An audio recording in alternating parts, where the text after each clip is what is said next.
Bases dropped on a new edition of Soccer Down here. It's January 9th. It is SuperDraft Day. It is still a few days before training camps open. We have a little bit more clarity on what Atlanta United's preseason will be looking like. We'll get into that this morning. We'll get into other preseason announcements that have been made. Montreal has their full coaching staff. Lots of things happening around the league as teams come back together to get ready for the 2020 season. Put out the poll this morning to see where you guys wanted us to start, and I kind of thought this was going to be the win. Yesterday, Sam Stejskal posted an article at The Athletic, and if you don't have your subscription, look, you're just missing out. It's not just our wonderful friend Felipe Cardenas. It's Sam Stejskal's Paul Tenorio. It's Pablo Maurer. There's so many important things about this league and soccer in this country that break at The Athletic. It is worth the subscription. So check out all of their timelines. There's different offers out there. Get subscribed so you get this news when it drops. And this is not quite news. This is proposal. It's beyond rumor, but it's not done yet. And I don't know if it's going to get done, but let's get into it. So the article titled, MLS Considering Changes to DP Rule to Encourage Young Player Signings. Massive hysteria and freak out, right? Yes. Did you have massive hysteria and freak out when you read this, John? Not massive hysteria and freak out, but a raised eyebrow. Okay. What were you raising your eyebrow about?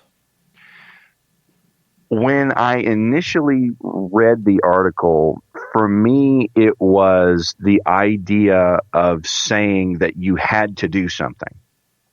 And I'm not a fan of someone sitting there and saying, well, you have to do things this way. And for me, that was the overarching element in my concern. It's like, you just don't like rules in general. You're a rebel, John. I am a rebel, but just the notion that one of the three DPs had to be of a certain age instead of doing what you wanted to do with your own finances. And that to me was my major concern in all of this. If you're an owner or a general manager, shouldn't you be able to bring in the talent that you want to bring in? That was just my biggest concern in all of this. So get rid of salary caps? Get rid of roster rules? No, I'm not saying turn it into the Wild West. All right. I'm just saying that with the three DPs being the way that they are, why pin one of those three DPs to an age concern? That was my biggest thing. Well, let's try to work through why that might even be a topic. And it's something we've talked about with the CBA a good bit. You've got, I don't know if it's truly two sets of owners in MLS, but let's simplify it and say that you have a group that want to spend more and have a lot of ambition, and you have a group that doesn't want to spend more. I don't think there's a group that wants to spend less. That's a bit of a fallacy, and we'll get into it with this rule change too. I think that was part of the conclusion that was jumped to, and it's not necessarily the case. Atlanta is a prime example of that, to be honest. But this wants to, I think, pump the brakes. Or at least I think that's the idea. I don't know if it truly does, but let's go through Sam's article. According to his sources, the rationale behind putting an age limit on that third designated player, it's this. MLS wants to sell more players. You're going to sell more young players. That makes sense. Yeah. I get that. Yep. Creating a system, and this is from Stejskal's article, where teams are nudged to use at least one of their three designated player spots on a U23 player should lead to more sales. Makes sense. I mean, that's logical. I get that part. As do I. Now, some sources think there's more to it. And this is, according to Stejskal's sources, the idea to restrict the third designated player spot is a reaction to, quote, the growing gap between the MLS elite and the rest of the league. 4 of the highest spending teams in MLS reached the conference finals last fall. It's Atlanta, it's LA, it's Seattle, it's Toronto. Only one of those would be affected by this rule change, by the way. LA. No, LAFC is not affected by it. No, wait. Toronto, right? Yeah. Okay. There's only 2 teams in 2019 that would actually be affected by this rule change. Only that was 2 LA and from Toronto. last year. LA Galaxy and Galaxy. Toronto. Right. And the Galaxy would be affected by about $100,000. And I would like to think at that point they would either, well, they probably would have structured everything differently to begin with, but you would find a way to get Roman Alessandrini under that limit. Yeah. That's it. That's an easy one. Toronto is the only team that has really pushed the envelope in this way that would be against this proposed rule. And Stejskal talks about Toronto being the team that spent money on transfers to bring in a Michael Bradley, to bring in Sebastian Giovinco, but also put them on big salaries. And none of them were under the age of 23. Every other team in MLS last year either didn't have 3 designated players, had a designated player under the age of 23, or, and this was something that I think was left out of most of the discussion of this, under the proposed rule, if none of the designated players are under the age of 23, then one of those designated players is capped at $1 million salary or budget charge plus that season's max. That's essentially the TAM limit as it's currently constructed. 2019, it would have been $1.53 million. So when you take the different rules in it, 3 designated players, you use them all. Has to have one under the age of 23. And if you don't have one under the age of 23, one has to be cap hit $1.53 million or less. Now, the Players Association salaries are not every time 100% accurate in terms of cap hit. And that leads to a lot of confusion. But if you go through those, maybe there's another one because of a cap hit. I don't see anybody that I think would fall under that. You know, you have teams like the Red Bulls had 3 designated players that were not under the age of 23. Actually, I think Sims might have been, and they had him on loan. He became a designated player, which that's an easy thing to change. Let's look at Seattle as a prime example. Xavier Arteaga counted as a designated player because they didn't buy him down, but his cap hit was just barely over the threshold. You didn't need to use the allocation money to buy him down. You leave him there. You don't use the allocation money. You spend a little bit extra, you're good. And he's under that $1.53 million threshold anyway, so you're fine. Real Salt Lake, under the $1.53 million threshold. You look at DC United last year. Lucas Rodriguez was a U23. Only Toronto and the LA Galaxy, and the LA Galaxy barely missed that upper end of the spend limit. So it's not as catastrophic as you might think. My reaction was John's, though. I don't like putting a restriction on this if the idea is to get to where you're more of a seller. If you want to be more of a seller and you want to promote signing young players, give teams an incentive to sign young players. Don't put a restriction there. I think that can work better. I would honestly go the other way. I would say if you want to add a 4th designated player, they have to be under the age of 20. Let it be a young DP? No, young. Under the age of 20. A youngest Go DP. really young.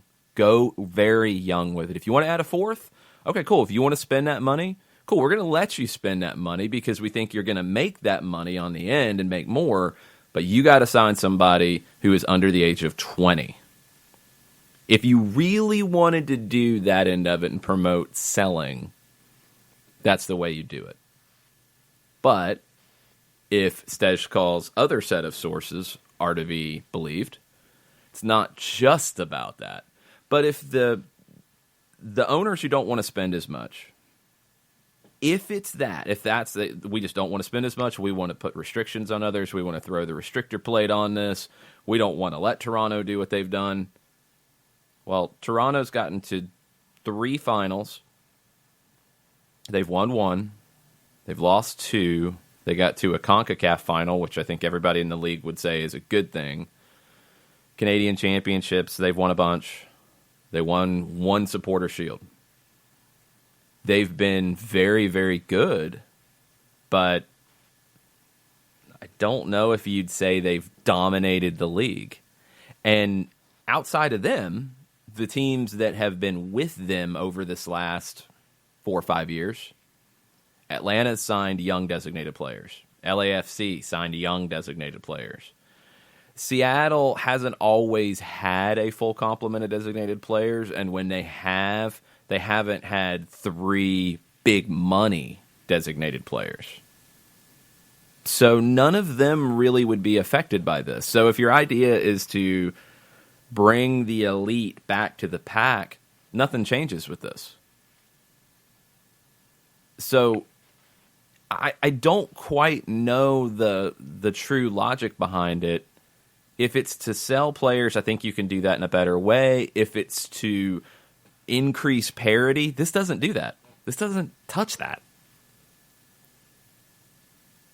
For me, it's, and everybody's talking about the teams that aren't spending money, and I'm going to put that in air quotes. I would like to think that there are different ways that are being implemented in quote unquote not spending money. You have teams that want to develop through their own academies, and that's Dallas, spending money. Let's be fair. That is absolutely spending money. Dallas, Philadelphia, they put a lot of money into those academies, and they haven't quite got the payoff yet, but I think it's coming for both. I think both are going to see that return on investment, and they're going to put that back in. That's how they're spending money. It's not quite as much. It's not $15 million on a transfer fee. Right. But it's a lot of money. It's not just a toss in the bucket. It's not dropping the bucket. It's not like throwing a 20 out of your wallet and going, Not at all. And that's not fair when they're portrayed that way. And I mean, the development, Dallas and Philadelphia are choosing to spend their money in different ways to develop their franchise. And I think that when they're doing it their way, it can be just as impactful as putting a restriction on DPs. And what I mean by that is you're bringing young players in. You're bringing young players in, and you're hopefully you're either keeping them around or you're selling them off. It's a different way to go about it as opposed to importing players.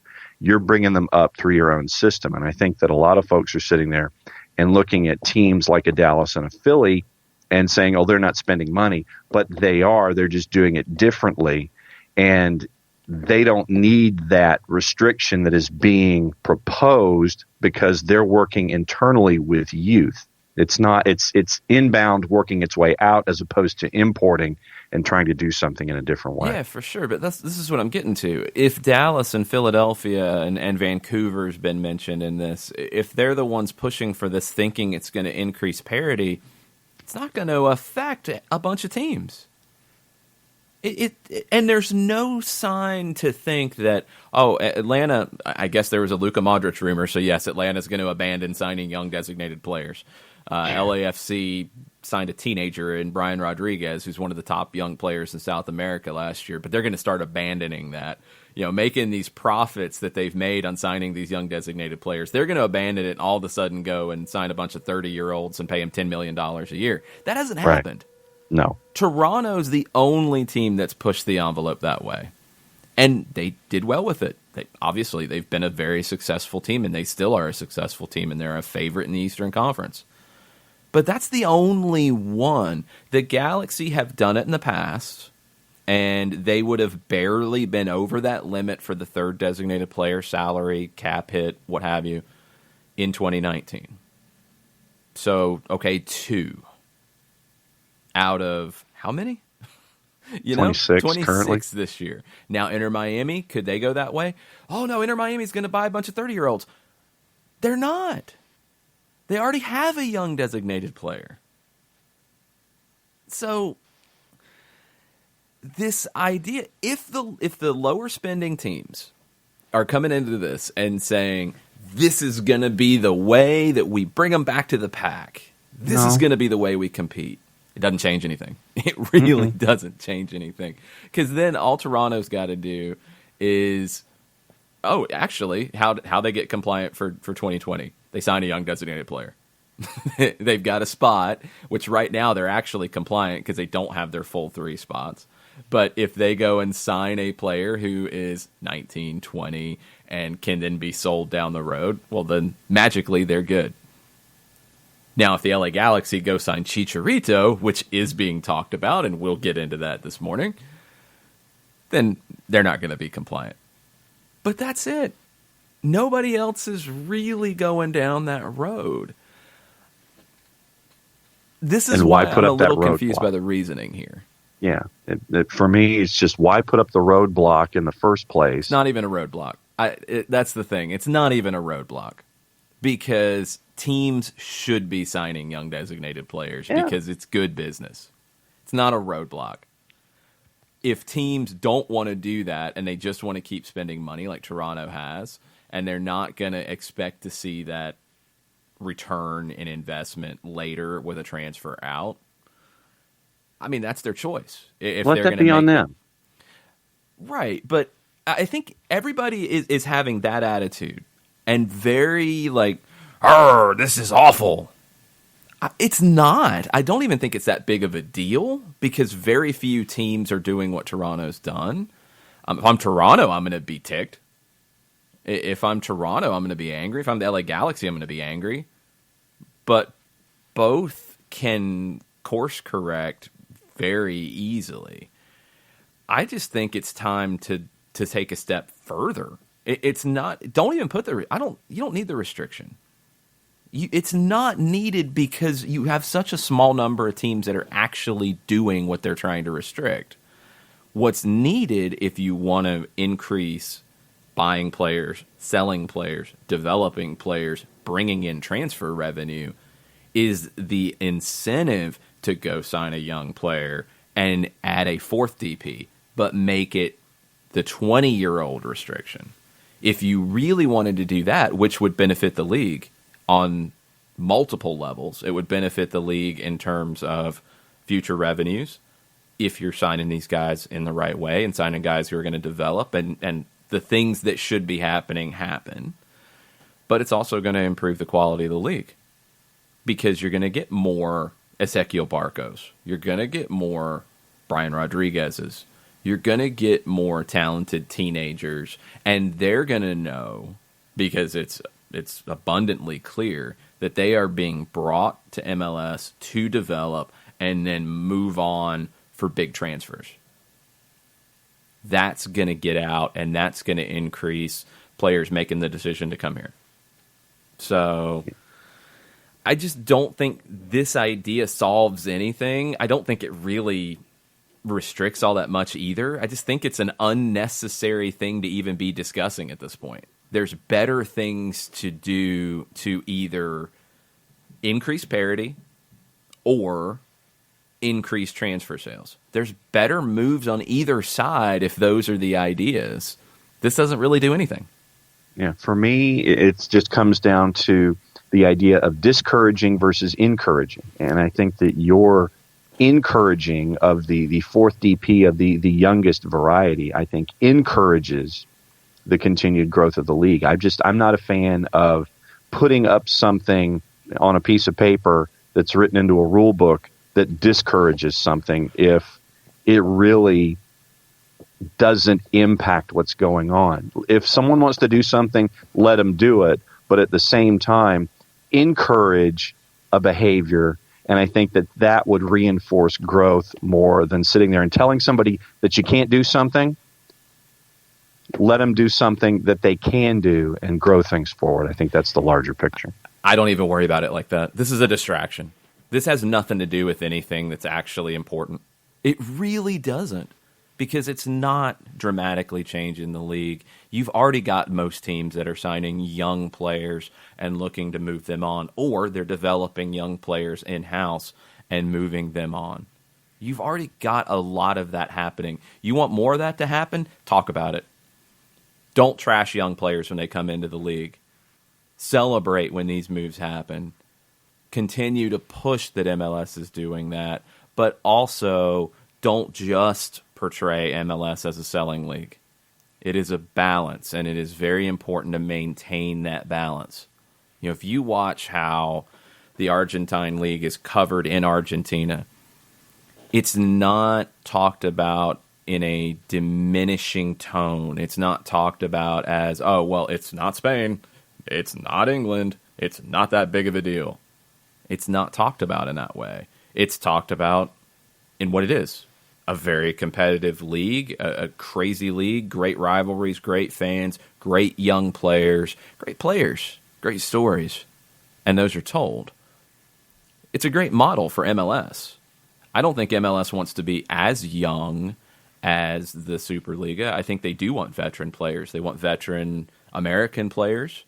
They want veteran Mexican players. They want some veteran European and South American players. Because when you have those veterans mixing in with young talent, the young talent gets better. The young talent has mentors. The young talent has players to model themselves after. You need both. And MLS can be in a really unique spot to not have that middle class or middle age gap in Argentina and a lot of South American leagues, where your starting lineups will see 5 teenagers and 5 players over the age of 30.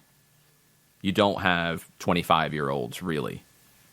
And the ones who are there are looked at as, well, they weren't good enough to make it. MLS can have teenagers, 25-year-olds, and 30-plus, all in the same team, as a lot of teams around the world do. And that can grow the level of the product, because that's also a critical thing here. And that's the part that maybe I like least about this rule, is you're going into a discussion on the next set of TV rights. You're going into, a decade where Major League Soccer has a lot of opportunity to grow and to be more relevant in the sports world in the United States. We talked about all the various things that are pointing in that direction, but doing something like this that could potentially restrict bringing in a star, it's not necessary. That's the biggest thing for me. Is Toronto hasn't run away with the rest of the league. The Galaxy obviously haven't run away with the rest of the league here in this era. So those are the only 2 teams that are going to be affected here. I don't see anybody else that is ready and primed to do that. Maybe Chicago, and frankly, they need to. So I don't like the idea of restricting that. I don't really see Seattle being that team. Portland, I don't think, will be that team, although they were very close to that last year. Brian Fernandez's cap hit appeared to be under the 1.53 million threshold. I think that teams that need to go sign older stars should have the ability to. I think that if you want to increase transfer sales coming in, there's better ways to do it. And I don't think this proposal does anything about parity. I don't think it really changes anything. Now, the things to keep in mind, because outrage, we're angry, this is going to change, this is going to ruin the league, shut it down, close the doors, all that nonsense. This has got to get through multiple committees. This has to get through a committee that Darren Eales is part of, Galaxy president Chris Klein is part of, City Football Group chief Ferran Soriano is part of. LAFC part owner Larry Berg is part of. Seattle owner Adrian Hanauer is part of. Greg Kerfoot of Vancouver is an influential voice in this product strategy committee. But I'm going to assume that Eels, Klein, Soriano, Berg, Paulson, Hanauer are also influential voices. And it would have to get through that group to have the proposal recommended to the Board of Governors, who generally vote along where the committees recommend. So I don't think there's any kind of a rubber stamp here in getting out of that committee. I think if you want to accomplish the goals that have been stated by the sources for Sam Stejskal here in The Athletic of promoting transfer sales of young players, well, obviously, and increasing parity, there are so many different ways to do it. This doesn't affect either one, really. It really doesn't. We have folks who wish to comment and have commented on the timeline. Let's hear. Kyle Kessler, when the article initially came out, said that his initial thought was that it's a bad look for the league creating more regulations. It may not impact Atlanta as much, as our philosophy has been buy young, sell high, but cheap owners will make it worse. I don't think cheap owners are getting 3 designated players to begin with. So that's the thing, is it doesn't even really affect the ideas that I think were behind it. I agree it's a bad look. And that's an important element of this as well. The perception of limiting spending, even if it's not, because it really isn't. It really isn't in any major meaningful way across the league. But the perception of doing that is not what this league needs at this point. Bartimus Prime is pretty much in agreement with you, thinking that it could be just an expansion of the designations the league already has. Maybe a team can have 2 DPs, 3 young DPs, or something like that. Yeah, I don't know if they'll go to something like that with 5, but I think if your idea is to truly promote buying players to develop and sell, you'd be better off to add a young or younger designated player on top of the 3. And if you want to say that, all right, you want to have 3 designated players, you want to fill out your allotment, well, then you have to go get number 4. That is a young designated player. If you want to make teams do that, okay, I can work with that. If Toronto wants to go sign, 3 veteran guys who are going to help them win now and pay them a bunch of money, cool. You've got to go commit major resources. And it's going to be a designated player, so it's going to be a player whose cap hit is over $500,000 a year, $530,000 and some change, and whatever that ends up being down the road. You have to go and commit to buying a young designated player as well. If you want to do that, if your idea is truly to promote transfer sales, then make the teams that choose to go and spend the money in this way also not from a restrictive standpoint, but you want the 3rd designated player, you've got to go add this player as well. And you still got to make it work on the cap. And that means you're going to have to sacrifice in other ways. But that would be the way I would do it. Something to promote buying young players, not restricting you from buying other players. Even though it's not even a big deal. It really isn't. It's really not the deal that I think some would think it is when you read this, when you dig into the numbers. It's just not necessary, and it's a bad look. Chris Ashley apparently has been looking at your liner notes. He says he's not a fan of the new DP rule being rumored, understanding the train of thought, but he'd rather incentivize rather than punish. Would love to see a 4th DP slot specifically allotted for a young DP. Yeah, that's the way I would go. I just... If some of these owners are worried about parity, there's other ways to solve that. There's other ways to try to increase that. This doesn't.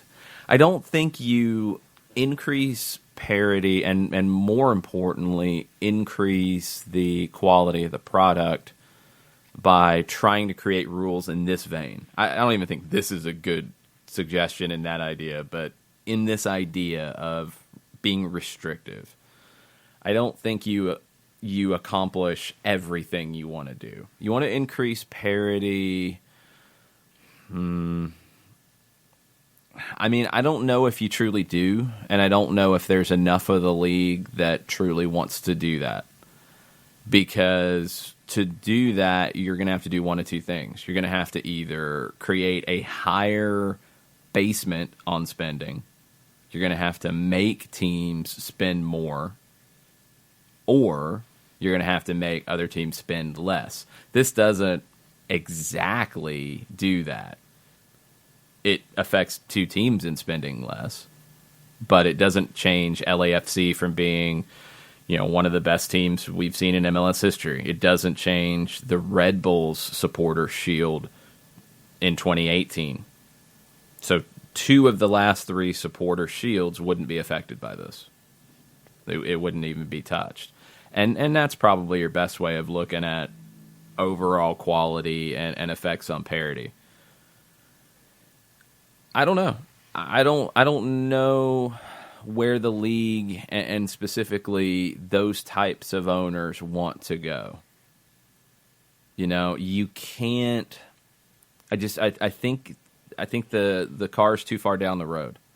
I don't think you're able to bring it back at this point in a smart way that benefits the product and benefits you, because that's the other part of this is if you are Vancouver or Dallas or Philadelphia or whoever else is worried about these things, your club valuation is going to drop if you cut back on spending. And if TV partners are like, well, you're not as committed to bringing in stars, we're not as committed to giving you more money. I don't think it really truly helps anything. I think there's better ways to make the league better across the board and to give everybody more of a shot to win. But the playoffs already do that. The playoffs bring chaos in and give teams an opportunity to get hot late. The supporter shield is what it is. It's one of the trophies, but it's the least meaningful, I think. You have the Open Cup that can get you into CONCACAF as well. I just don't think this is necessary. I think there's better ways to grow the league or just make the league more even or promote more sales across the league. Tofka is fired up this morning because he's using exclamation points and all caps at points. Uh-oh. He says, on the new rule, 1, it's not necessary. It should be an obvious approach. 2, yeah. If it's a rule with incentives only, fine.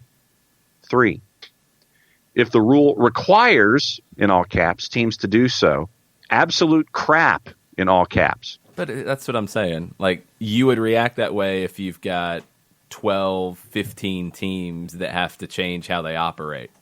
You don't. It's such a minor thing. I just wonder what Toronto did to anger everybody. Because they're the main ones that this is targeting. I mean, the Galaxy to a degree, but nobody likes the Galaxy because they've been doing this stuff for years. So Toronto's got everybody riled up. It's everybody against Toronto and the Galaxy in the owners' meetings.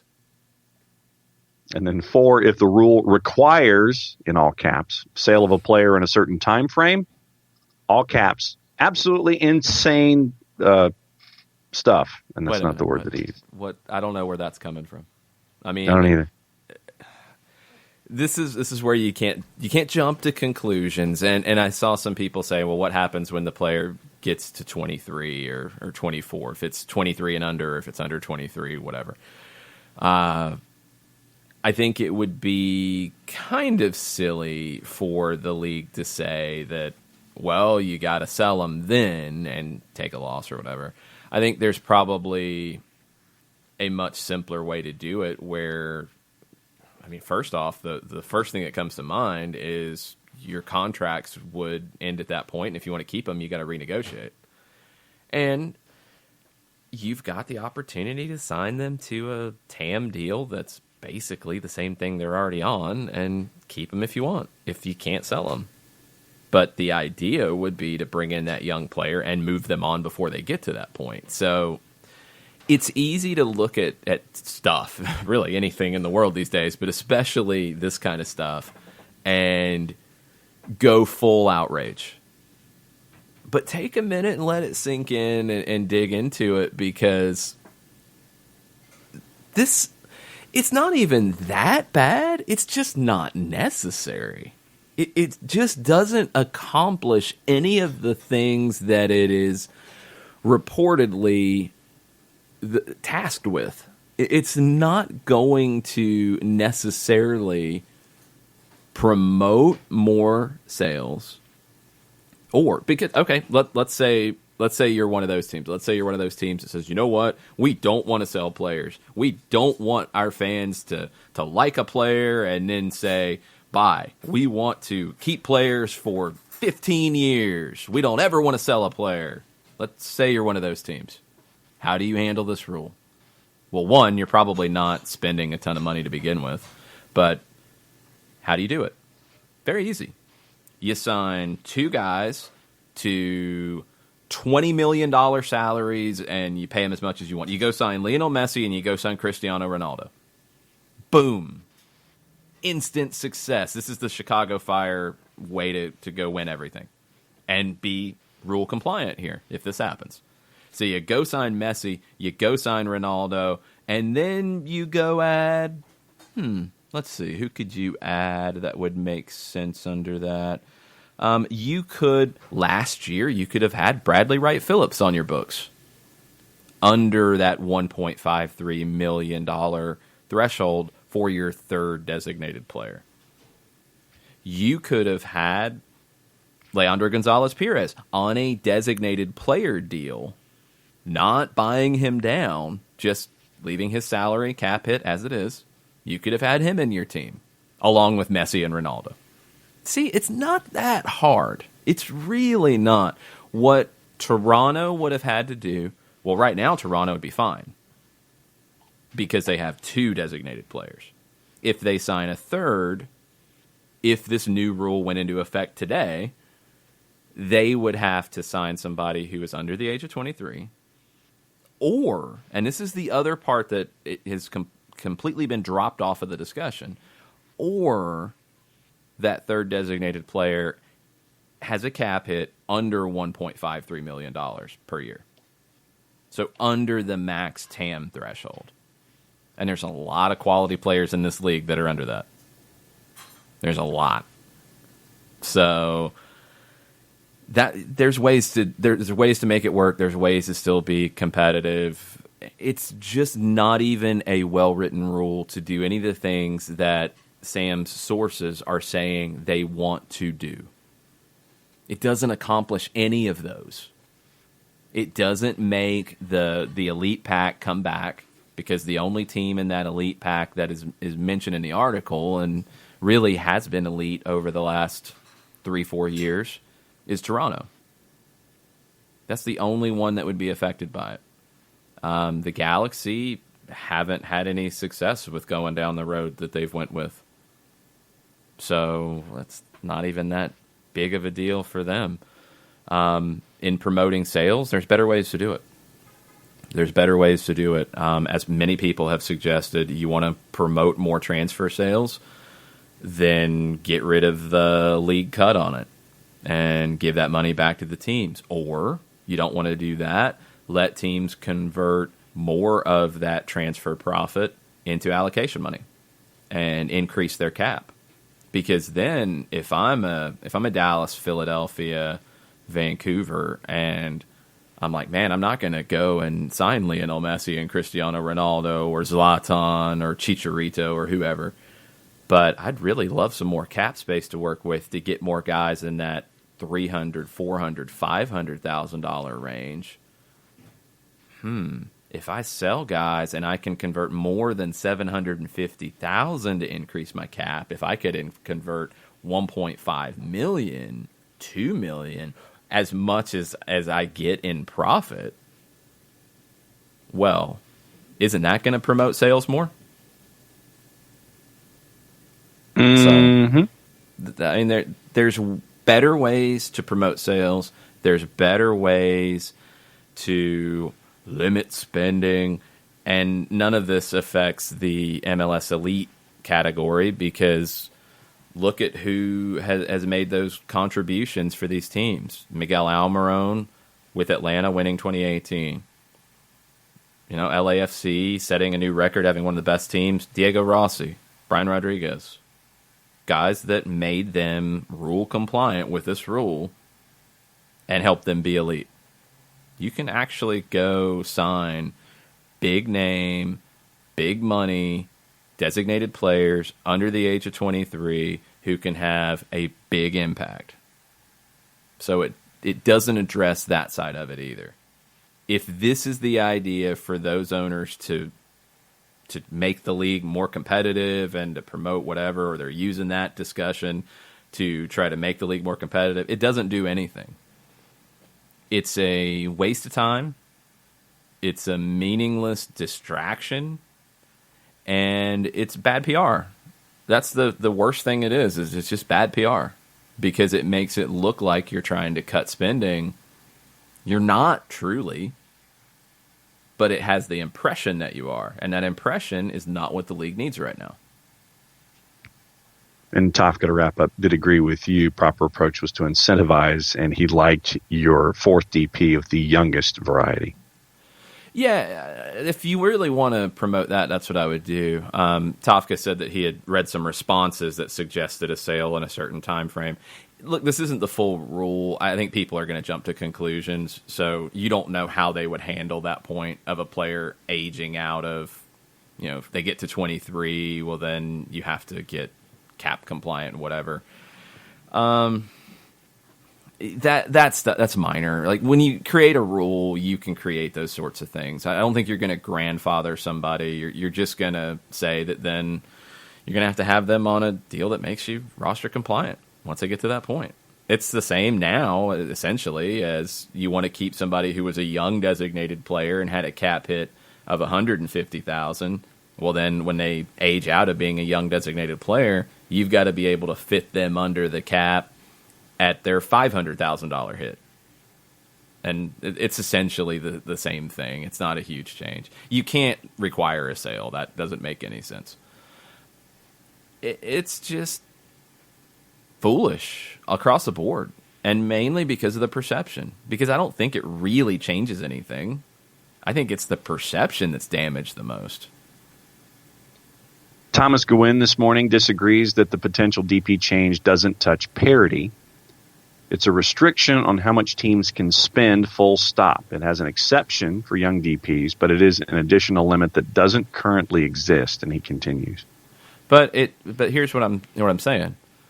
Your teams that are the elite in the league right now are not building in a way that this league would affect. The only team that has is Toronto.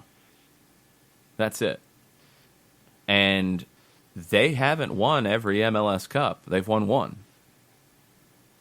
You know, there's teams that have won with young designated players. There's teams that have been dominant with young designated players. It can be done. It changes the way you spend. I don't think it doesn't restrict spend. Actually, it doesn't restrict spending at all. It has nothing to do with restricting spending. It has to do with changing how you spend. Because here's the thing. If you wanted to say, oh, okay, this is how we're going to operate these days. All right, here's what I'm going to go do. I'm going to go spend $60 million in transfer fees, and I'm going to go get the top 3 18, 19-year-olds from Brazil and Argentina, and I'm going to bring them into my team. But I'm going to go spend $60 million on transfer fees. I'm going to go spend that ridiculous amount that Real Madrid spent on Vinicius Jr. Because you could. There's no reason why you couldn't. It doesn't affect spending. It tries to tell you how to spend. But I don't think it truly affects parity either. Thomas continues, the teams that want this were previously pushing for dropping it to 2 DPs or dropping it to 2.5 DPs. That's speculation. With a hard cap on the third. That's not 100% sure, because all of this is speculation right now, to be honest. So Thomas says they lost those battles. It's another attempt at a new restriction they hope they can get enough support for. If it were really about making this a selling league, they would be pushing for changes to the percentage of transfer fees that go to the team and not this. There's a couple things to this. So I agree with the last part. If it was truly about making it a selling league, you would be pushing for, if not that change, because we've talked about the way salaries are paid. The league is technically cutting salary checks, so if they're getting reimbursed part of the way, I get that. I don't think it's as big a deal as some make it out to be. It's more about the cap relief. If you really wanted to incentivize selling, then teams would get more than $750,000 in GAM, which is cap relief. You would get more than that when you sell a player for that amount over all that stuff. The way you convert part of a profit to GAM, you would be able to convert more than that. You'd basically be able to sell players to increase your cap.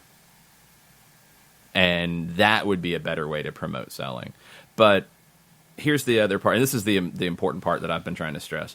So let's play the speculation game. If it is the same group of people that reportedly wanted to cut back to 2 designated players, not 3, if they said, well, that didn't work, so this is what we're going to do instead. The main thing about it is this is a dumb idea in that regard, because it doesn't really change that much.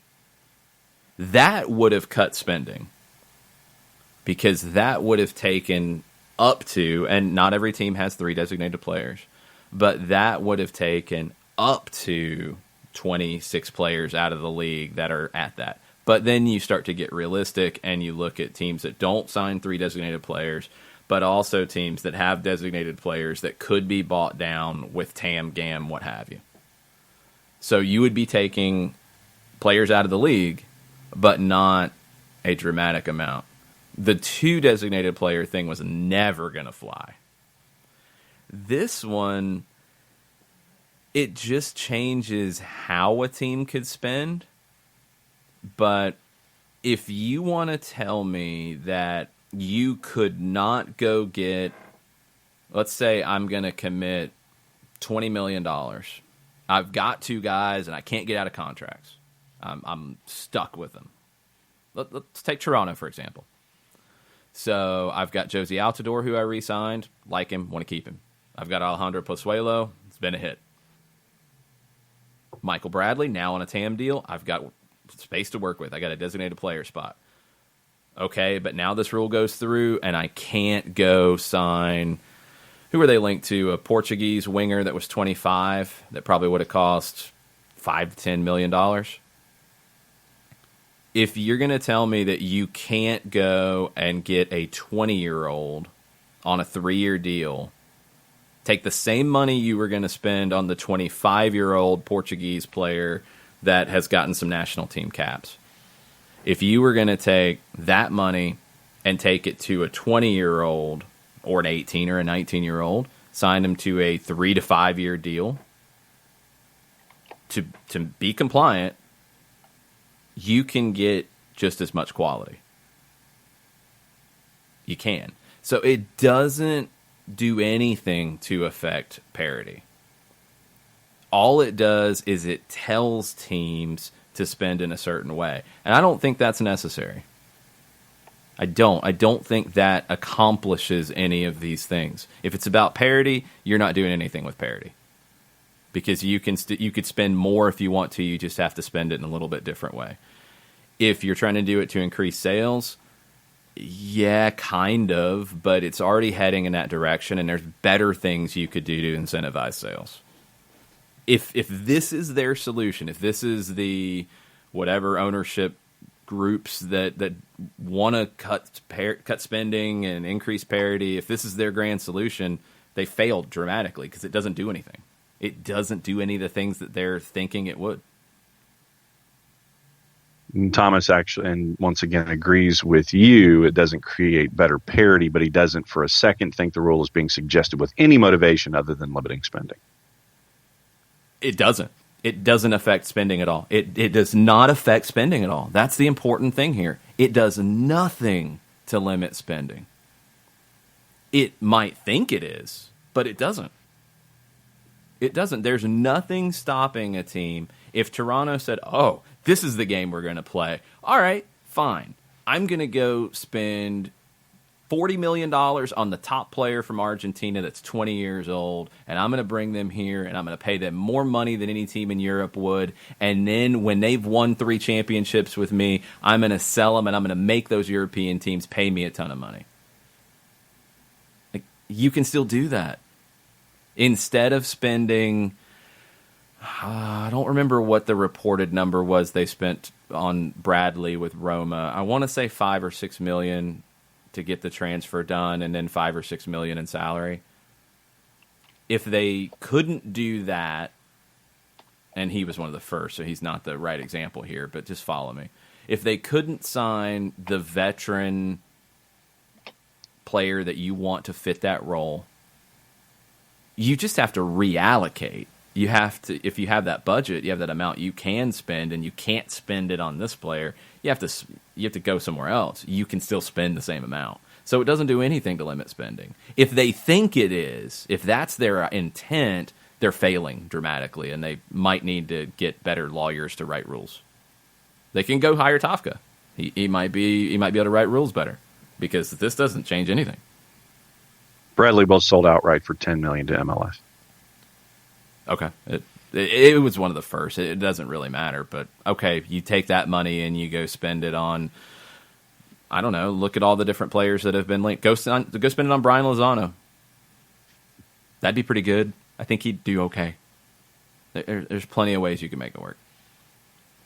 Michael Head, why the heck is MLS goofing around with minor issues like this DP nonsense? Did the NFL make up rules to bust up the Patriots, who are much more dominant than Toronto FC? Sometimes this league drives me crazy. Do something beneficial, like putting Nashville in the East. But hold on, Michael. This is something that I think in the soccer world we need to get used to. You don't think that the NFL doesn't have discussions about rule changes on a regular basis? All day. I mean, it happens all the time. When they have their meetings, we hear about proposed rule changes. We hear about things. I mean, the XFL thing that just came out, they went deep into all the proposed things that they had on the table that they ended up not doing. The fact is, we don't normally hear about much of this stuff in MLS. So I think when we do, it's like, oh, this is what they're spending all their time on. You're hearing a tiny part of it. And that's why it doesn't accomplish much to freak out about everything that happens. I hope we hear more. You know, we were talking about this yesterday at the radio station. MLS and American soccer as a whole doesn't have a bunch of Adam Schefters, a bunch of Wojnarowskis. Name all the different baseball writers that get all the information and start these discussions. You don't have as much of that. You're starting to get more now with what's going on at the Athletic, especially Tenorio, who gets a lot of great information, Stajkal. You're getting more and more stuff like that, but it's new and it's not really common, and I think it is eye-opening for people, whereas in other leagues, when you've got your... When do they do the meetings in the NFL? Is it before the draft or in the January, like after the Super Bowl, maybe after the Super Bowl? They have their competition meetings. And wasn't it last year? They haven't had, I don't remember a rule like this that's come up in a long time in the NFL because it's so different, but all the discussion and debate and freakouts about the catch rule and that kind of stuff, and the pass interference and being able to review pass interference situations and lawsuits from the Saints and all that kind of stuff. Maybe they'll file another lawsuit about needing offensive pass interference now, and who knows. But you have it everywhere. You haven't had much of it in MLS. I think we're starting to get it, and it's maybe a little eye-opening. Maybe it's a little shocking, but I would be willing to bet this is not the only thing that MLS is spending their time on. It might not even be a big thing they're spending time on. I don't think it passes the committee. I think when you look at the makeup of that committee, I don't think it passes it. I mean, if I'm on the committee, I'm going to say, what are the goals here? What are we trying to accomplish with it? All right, this doesn't accomplish anything. This is just an arbitrary thing. It's just an idea to say we're going to not allow you to have 3 older designated players or 3 big expensive designated players, but it doesn't cut spending because you can spend in a different way. And it doesn't truly promote sales because there's other ways to do that better. It's just a random thing to throw on the rule book. And those generally don't pass. FC Waffle sees it as the league trying to make more money and not the teams themselves. It sounds like a corporate business decision. Nah, I disagree with that completely because the league is making 25% of a transfer.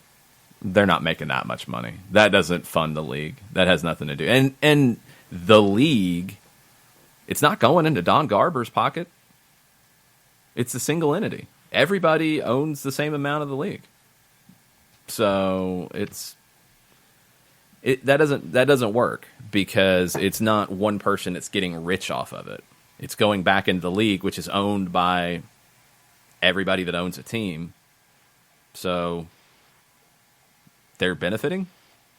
And it's 25% after you've recouped all your money, after you've recouped your salary. It's not a giant amount, really. So if that's the goal, because this is coming from, according to Status Call, this is coming from ownership groups who want to spend less or aren't spending as much or whatever. It's not coming from the league. So that doesn't necessarily fit. And if it was, it would just be owned by the collective anyway. So it's easy to get riled up when these things pop up, but just take the extra little bit of time to dig in, because I saw it and I'm like, man, who is this going to affect? Toronto obviously popped to mind, and the Galaxy, I knew the Alessandrini contract because we've talked about it so much and how they potentially might have had to try to renegotiate with him. Well, he's going to be gone anyway. But I knew those two, and I was like, there's got to be more. There's not. There's just not. Teams either have a young designated player that's under 23, or they don't have 3 designated players, or they have a designated player that is under that maximum threshold for it. So there's only 2 teams that would be affected. If the idea was to affect a bunch, they failed.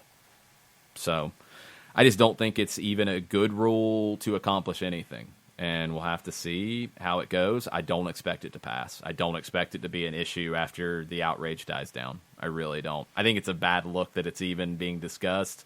It's a bad look that it's getting to this point, that it's out in the news, because it gives the impression, even if the rule doesn't actually do it, that you're cutting spending.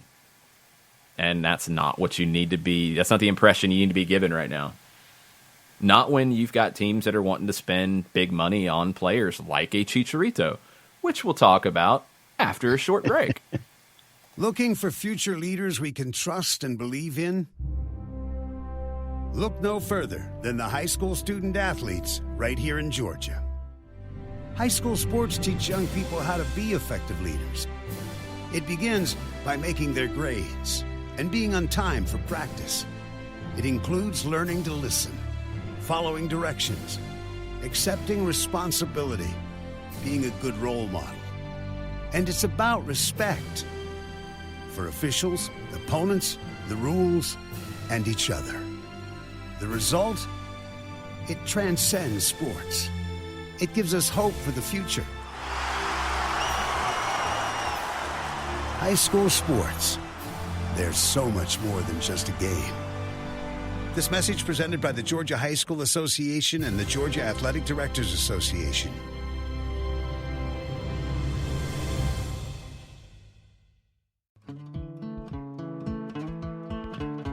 Today's show is presented by Appolinsky & Associates, personal injury lawyers with over 30 years of experience, supporters of Atlanta United, Faction, and Inter-Atlanta Youth Football Club.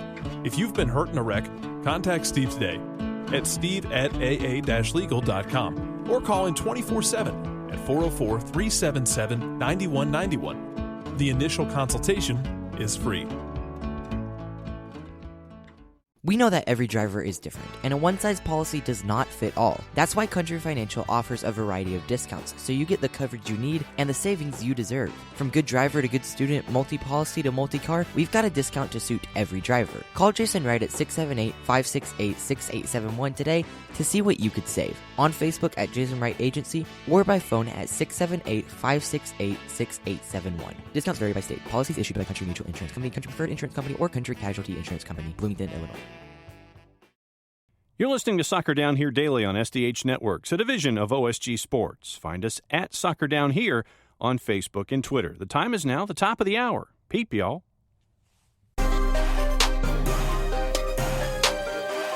Hour number 2, Soccer Down here, January 9th. I think we've got all the consternation and angst out of our system. Hopefully. Probably not, really. It's I think for the most part. Season. No, it's silly season. We'll get angsty about something in the next 5 minutes. Don't worry. It'll happen. All right. Okay. Bunch of rumors, bunch of stuff to get into. You guys have had a bunch of questions as well. I want to hit on a few topics before we get back into the timeline. Tweet your Thursday thoughts at us at Soccer Down Here. Let us know what you're thinking this morning. Let us know what you're thinking about some of these things. So yesterday afternoon, University of Virginia announced that their Scottish-American forward, Daniel Steedman, will be coming to Atlanta United too. So he's leaving school early. He played for 2 years at Virginia. He was an all-ACC freshman in 2018. What's interesting about him is I'm trying to learn about his career a little bit more. He played a couple of matches on an amateur contract for the Charlotte Independents in 2018. He was a Charlotte Soccer Academy, developed players, trained with the Independents. He turns 20 at the end of January. So before he started in college, he played a couple of games with Charlotte on an academy deal because he was out of the Charlotte Soccer Academy, which I think had an affiliation with the Independents. Might still have it. So a player who kind of knows what the USL Championship level is all about, player who has been a good one in the ACC, that's a good get for Atlanta United too. It's a really good get. He's got Scottish, I think, parents, but he grew up in the Carolinas. So good get. Yep, looking forward to seeing him. And the USL Championship announced their national TV schedule yesterday, waiting for the full release of the USL Championship schedule. They said it was going to be later this week, earlier in the week. We're officially later in the week, so waiting to see when that gets rolled out.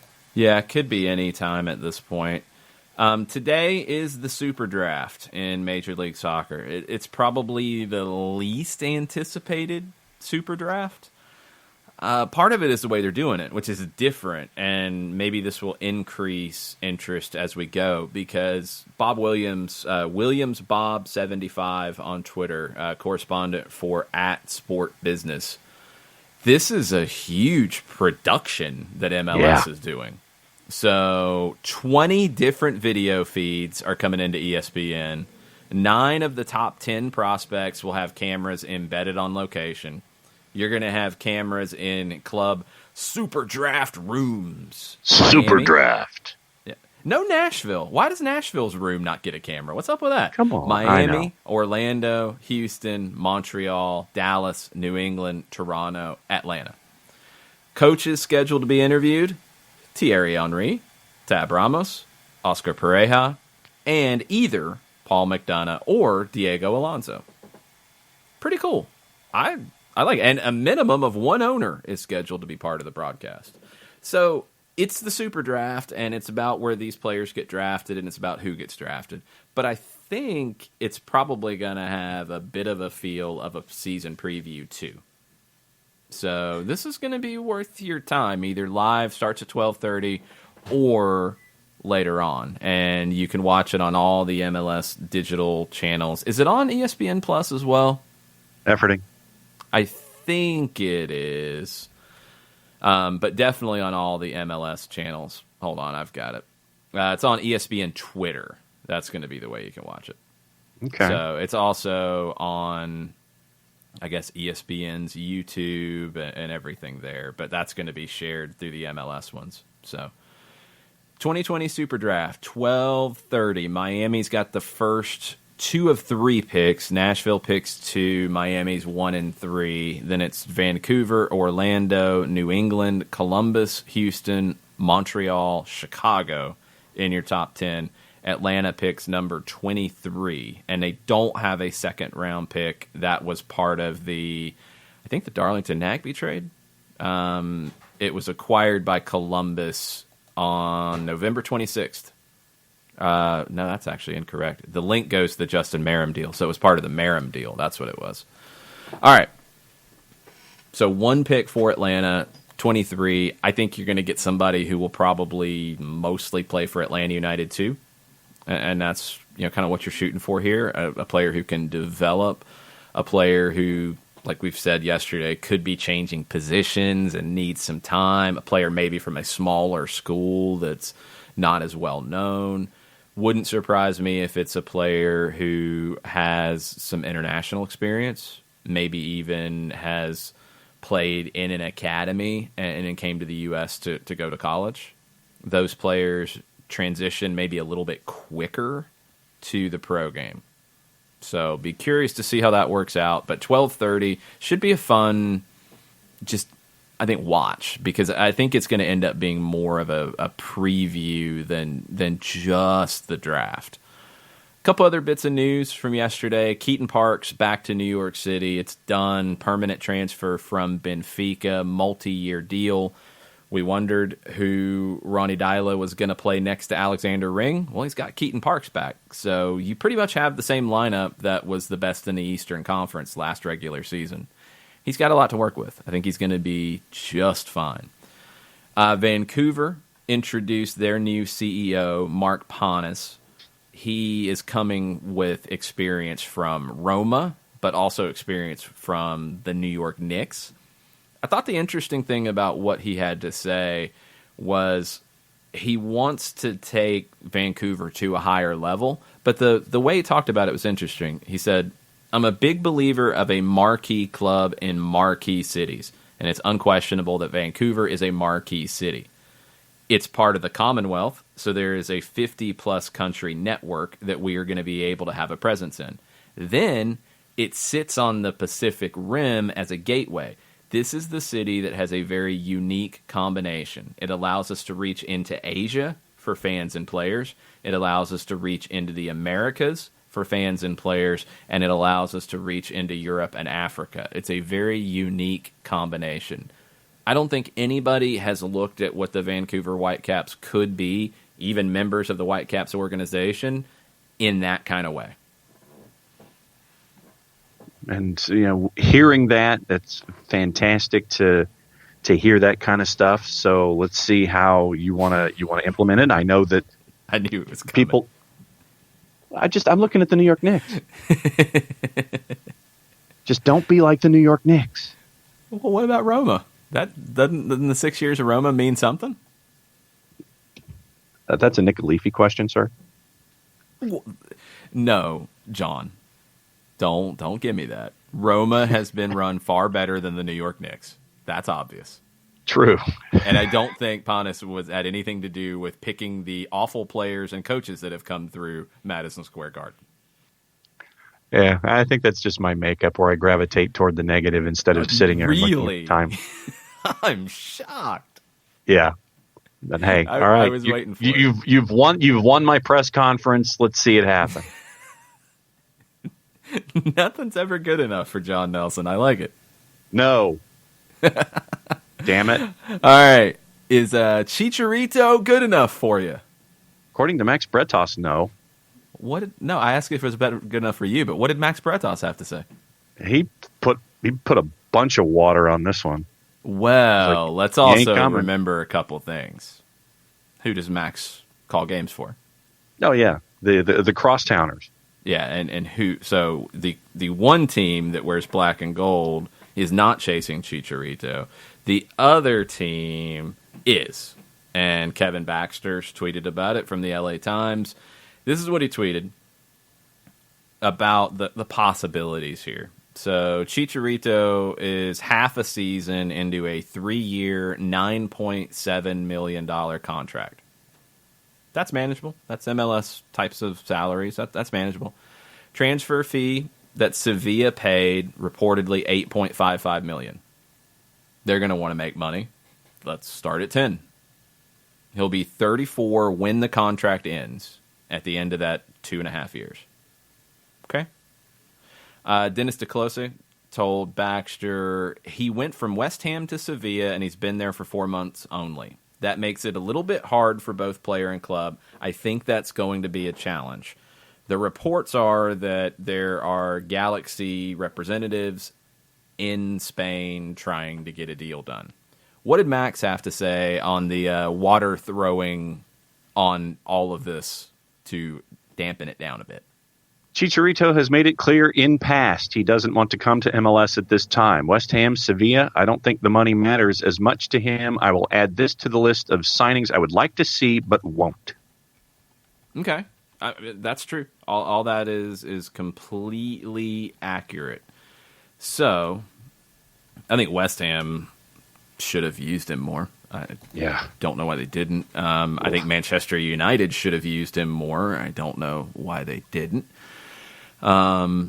Sevilla, he just went there. He started 4 games.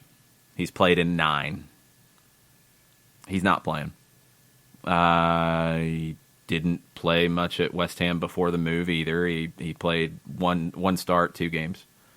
So that might be inaccurate. Anyway, and since the summer, he's played, looks like about 550 minutes. That's it. Last year at West Ham, he only started 14 games. Year before, he only started 16. There comes a time, because he said those things. He doesn't want to come to MLS. He didn't want to at that time. Well, that time is not the time now. He's 31 now, and he's not starting at any of these clubs.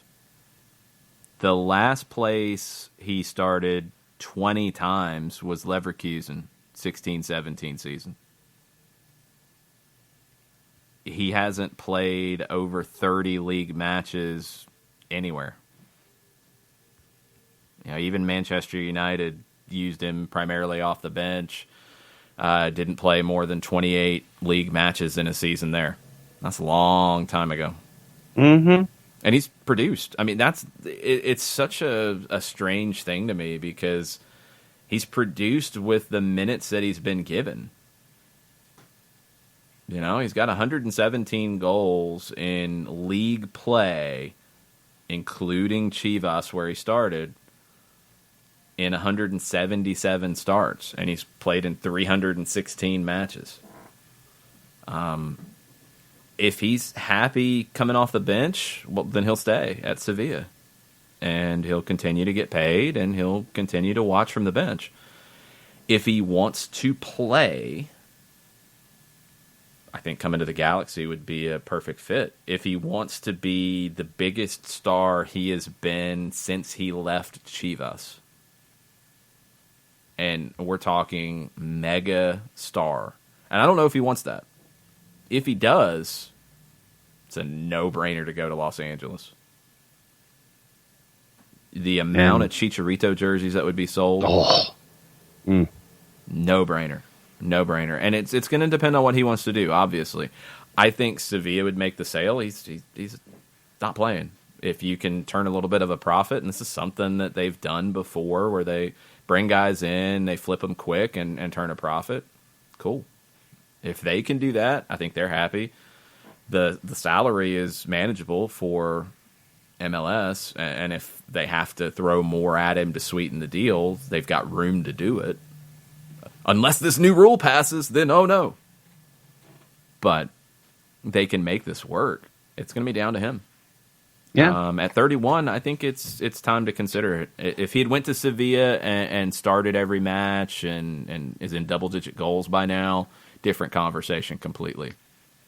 But he's been an unused substitute, I think, 11 times. Like, why are you wasting away? It's time to come back and play and be that star that you are to Mexico. And how amazing. El Tráfico has been a lot of fun. Vela versus Chicharito. Come on, please make that happen. That would be, I mean, as much as I'd love for it to be in a place like Houston or in a place like Chicago, if you went to the Galaxy and you had El Tráfico with that, Tuda NA would have like a 9-hour pregame show. Easy. But it would be the biggest thing for the league. I mean, he would have a massive impact on Chicago. He'd have a massive impact on Houston, obviously. But Chicago would be close. But it's Los Angeles. Yes. And he'd have the intra-city rivalry with fellow Mexican superstar Carlos Vela. That would not suck. Be great for the league.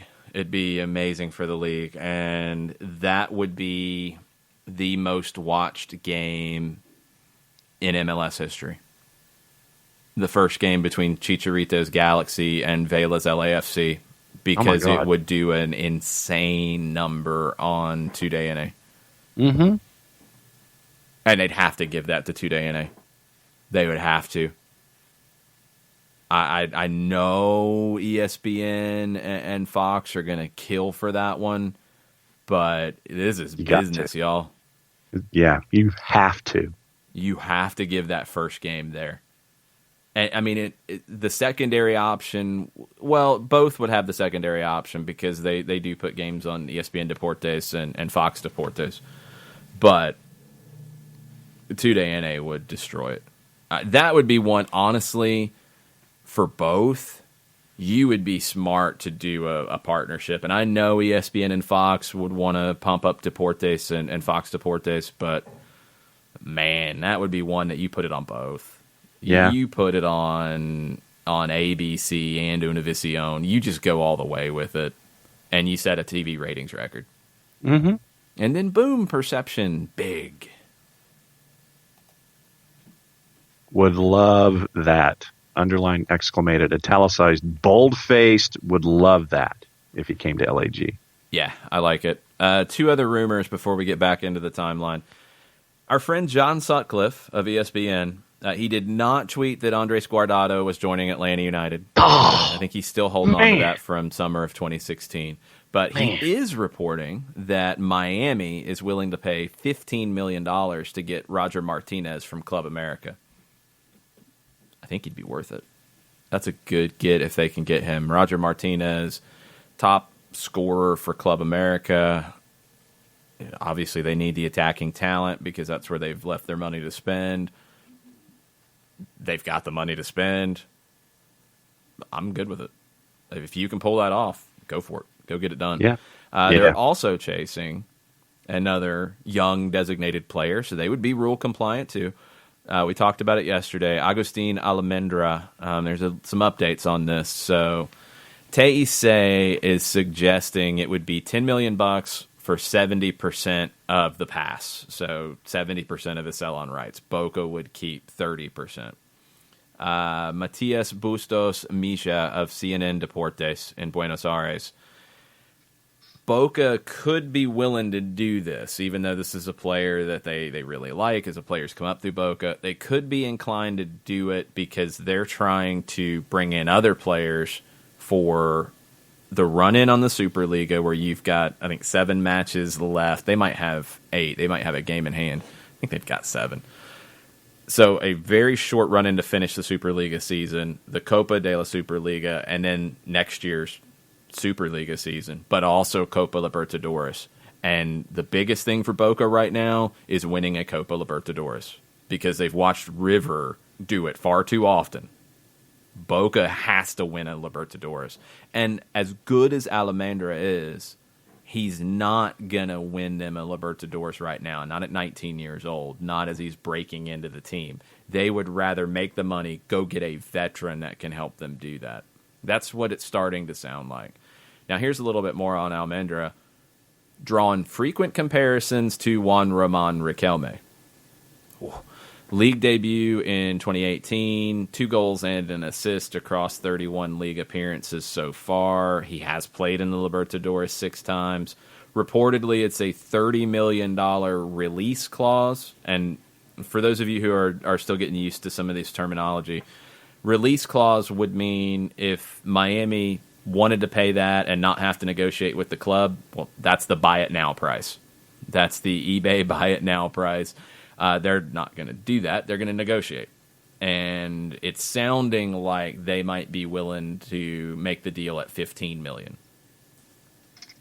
And this goes back to our first hour discussion. If you're trying to limit spending, well, Miami might go drop $30 million on transfer fees for Roger Martinez and Agustin Almendra. And Almendra is young designated player, and they already have one in Matias Pellegrini. So they would be spending a boatload of money, but still be able to do it in if that new way of MLS happens, which, well, it's not passing the committee.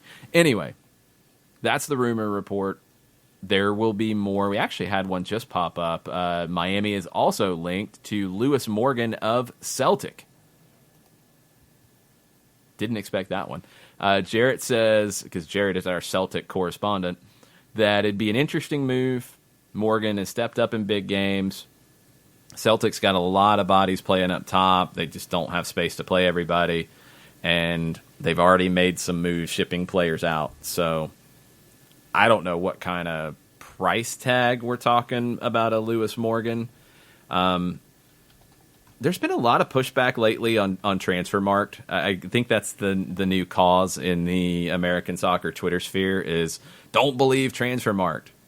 Don't take it for gospel. No, I don't think anybody's ever said that. But it gives you an idea of a range, and it's about the best resource out there for this kind of stuff. According to them, $855,000 valuation. So this would more than likely be a TAM kind of deal, and he would be an option on the left side, left wing, left midfield, 23 years old. You know, in those positions, Miami's already looking at Pellegrini, the youngster coming in from Estudiantes, who's one of the top young Argentine players. And that's about it. So Pellegrini could potentially move over to the right wing, but if you go get, let's say, Lewis Morgan, let's say Roger Martinez, let's say Agustin Almendra, okay, the conversation's changed a little bit about Miami, eh? Just maybe slightly. not for John. He's the anti-Miami representative on the show. I am the anti-Miami top 4 representative. I think that they'll be a part of the playoff discussion around 6 and 7. If anybody said that, they're foolish. That's I think they're a part of that gaggle in the East that is going to be chasing after 6-7. And I want to see how long it's going to take for all of these pieces to get together. And like I said, I don't think I'm going to have a full gauge, or anybody's going to have a full gauge on Inter Miami till the quarter pole. That's just usually how it goes for me. Well, that's any team. I mean, we can say that about any team in the league. I don't think we're going to have a better sense of Miami until probably opening day, because I think some of these kind of moves might go further. And then it's going to take time to gel, obviously. But you can have a decent sense on a projection once a roster is close to being complete. And Miami still has a lot of holes, especially in the attack. If they get Martinez, you're getting a guy who can put the ball in the back of the net. You have some other guys who might be able to do that. Pellegrini's good young talent. How is he going to hit the ground running? Is he going to need a little time? Almendra could be the same conversation, although I think he's got a good bit of experience and should be fine in the transition. Morgan, who knows? I think he would make the transition pretty quick. But you've got a lot of good talent. It's the special talent that we're waiting to see who that is before I think we have a better impression of what Miami will be. If they get these types of players, then yeah, they can make the playoffs. Doesn't mean they will, but they can. We got folks talking about stuff. Okay, let's hear about in the timeline. stuff. You want to go there? Or you got more stuff? No, let's hear about stuff. Okay, stuff is good. Michael Valverde, who is apparently listening on the other side of the Atlantic, says that, going back to conversations we had yesterday, says his kids love Atlanta United matches. I do think MLS should look at offering free seats to kids under 8, get them hooked early. It'd be a great investment for the future of the fan base. Potentially. I mean, in our discussion about the big picture of sports, look, one thing that is starting to become clear, and the accountants will tell you this, that teams are having success in maximizing how much each person spends. They're saying that they make more money with smaller crowds spending more money per person. I think in the long term, that's a net negative in the long term, because you're potentially losing out on these kids showing up because it's too expensive. So I don't know if it's free, but definitely look at what clubs have done historically. And this is where I know clubs in England have done a great job of this, and I'm sure in other countries too, of having opportunities for kids to buy tickets at cheaper prices. I don't know if it's free, but if it's close to free or inexpensive, to get them hooked on the experience of going to the game. I think that's where you want to get to. So I don't know if free is the way to go, because then you start to get into perception of what a ticket's actually worth, but making it cost effective would be the way to go. Ricky Ricardo, in our SuperDraft discussion from earlier in the hour, is there any way the SuperDraft can be improved to make it more interesting, or does the nature of college soccer in the, quote, soccer world, end quote, not important enough for it to gain relevance going forward? It's the latter, because, I mean, we can sell it as a big deal, but there's a very good chance that your top 5 picks might start a combined total of 50 games. So when we sell it and then these guys don't go in and have a huge impact, people say, oh, well, I'm not going to waste my time on that next year. It's just not as big of a deal anymore. It just isn't. The league has passed that, which is good, because college soccer has improved. There's good players there, I think. But now, though, those players are going to be better off going into the USL Championship, playing more games at a good level, and growing there. And then, and this is something that has been written about at The Athletic this week as well, there needs to be more movement between USL Championship and MLS. There are situations where MLS teams need to look in USL for that rotation right back, for that extra holding midfielder. And instead of either going out and getting an unknown from another country, or going out and getting an older player that you've seen and hasn't been able to stay at that level on a regular basis, go get that 25, 26, 27-year-old who's played 100 games in the USL Championship, and you know what to expect with them. They've got to jump up in the level, obviously, but it's a safer pick, in my opinion.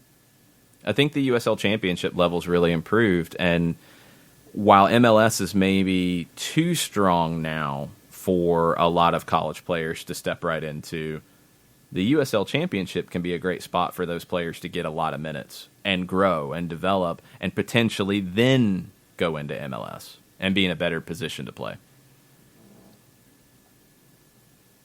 Ricky also wanted to know the thoughts on all the announced 25th anniversary MLS events and content, like the league-wide jersey drop on the same day.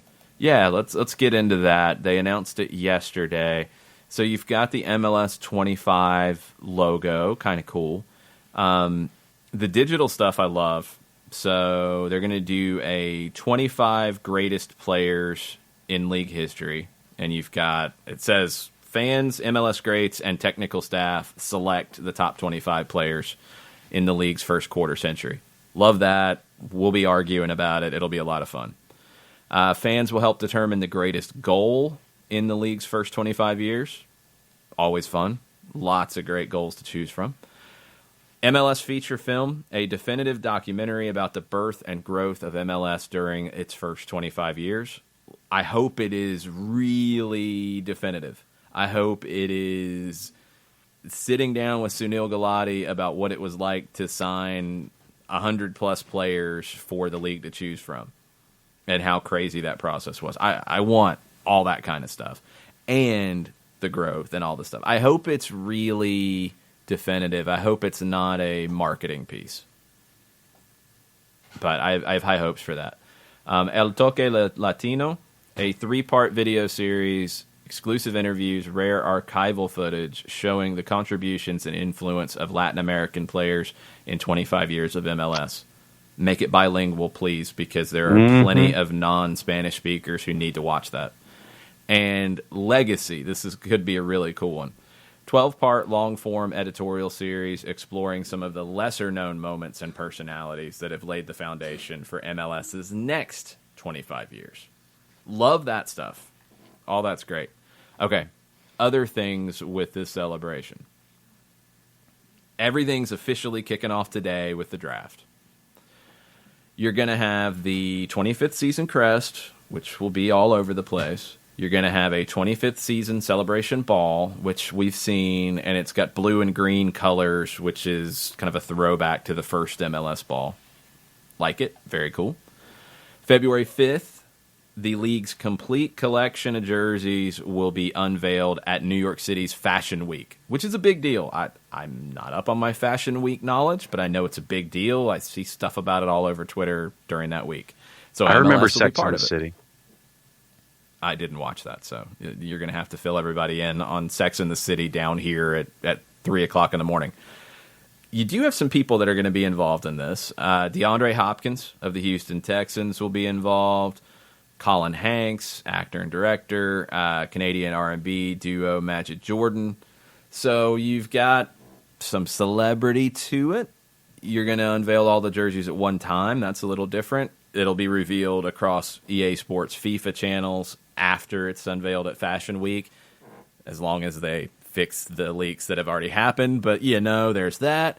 MLS and Body Armor are doing some stuff on January 15th at Bank of California Stadium featuring Kobe Bryant. That's pretty cool. The All-Star Game is going to be great this year with MLS versus Liga MX. That's epic. That's going to get a ton of attention. A special edition 25th season jersey in that. Okay, I don't know what that's going to look like. MLS Cup will have a pre-match ceremony highlighting 25 seasons of MLS. Okay, I think that'd probably be better served at the All-Star Game, but okay. And the original teams, so you're going to get some special stuff from Mitchell and Ness, who does a lot of cool retro stuff. Yes. The original 8 MLS clubs, as well as Portland, Seattle, and Vancouver, will do this. You got really excited about that. It may as well take my money. Mitchell and Ness is one of my outfitters. Okay. I like Mitchell and Ness, but I don't buy a ton of other team stuff in MLS. I don't really buy any. So, go for it. Support Mitchell and Ness. If you're a fan of those teams, or of Portland, Seattle, and Vancouver, I think that's really cool. I think it'd be cool. I mean, Mitchell and Ness has done some basic stuff with MLS. They've done a few things I really like. They've done some stuff that's just kind of simple. For the teams that are not the originals, it would be kind of cool if they worked with a designer to do what that team's jersey could have looked like if they existed in 1996. Yeah. That would be a cool thing to do, and I think they get the right designers involved. I think they'd sell a bunch of stuff. So there you go, Mitchell and Ness. Have at it. Drop that out for the second half of the year. Yeah, for me, usually when I'll get stuff from Mitchell and Ness, I won't get stuff for teams that are still active. I'm like the St. Jude of gear. Well, yeah, but these are all teams that are active, so they're not going to take your money. Oh, well, then they won't. No, because I was looking forward to my San Jose Clash. That's different. Now, I wonder how they'll do that, because will they do Metro Stars stuff? Will they do San Jose Clash stuff? Will they do Kansas City Wiz stuff? I hope so. Because then you can get your Dallas Burns stuff right next to it. Yeah, you always hit that joke, don't you? Every time. Of course. It's out there for you. No, it's not that good. Woo! Every time. Uh-huh. Clockwork, baby. Yeah, it's true. I hope they do that. I hope they do that rather than an FC Dallas 1996 inspired thing. Do the Dallas burn. Have the giant horse head. And just, that's the thing. Is that for me, I was one of the guys that when the Dallas burn came online, I picked up the Dallas burn stuff, picked up all of that old stuff when the league started. I was that guy. And I want to see how you come about it in the 25th anniversary. News from friend of the show, Glenn Davis, this morning. Okay. From his Twitter, sources tell me that this will be the last year of Dynamo RGV in the Valley at USL Championship. They'll enter a team in the future in League One in Houston. This is a statement in the name of player development by the Dynamo, so much to be gained organically, monitor players, etc. Oh, well, that could go a bunch of different ways. I mean, that doesn't mean that the RGV team is going away because they're independent, but the Dynamo do the technical part of it. So what it sounds like is RGV will be independent at that point, and the Dynamo will do an in-house League One team. Instead of having guys go down to RGV to play and train, they'll be in-house, which makes sense because they're not going to leave that stadium. And I think RGV's actually done pretty well. It's just they're going to have to go sign their own players now, and they're going to have to go build their own technical staff, which is fine. Let's see. Also on the board, Bartimus Prime, going back to some of the topics from hour number 1. He says he has 3 Thursday thoughts. 1, MLS fans need to get over the sadness and fear of losing players from their club. Yes. 2, it's going to happen. Yeah. It 2, happens. Yes. If the league wants to be a selling league, don't take away leverage like an age cap for a player's contract or designation because 3 parity don't make money.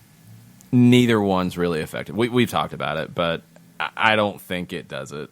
You could make it a better selling league with other moves. You could increase parity with different moves. This doesn't really do either, so it's just a misguided thing to add to a whole bunch of rules that are already there. Less rules, not more. There's a new T-shirt for you. Just good rules. I mean, if you're going to have rules, have good ones. This isn't even a good one. This doesn't even do anything. Yep. Good rules. Under the weather, at Weather Under Thee on Twitter. Why is the league so obsessed with parity? Why not let teams be able to build strong foundations and be smart under a higher salary cap? If teams have to take up multi-year rebuilds, so be it. I don't like the attempt to force-feed us mediocrity.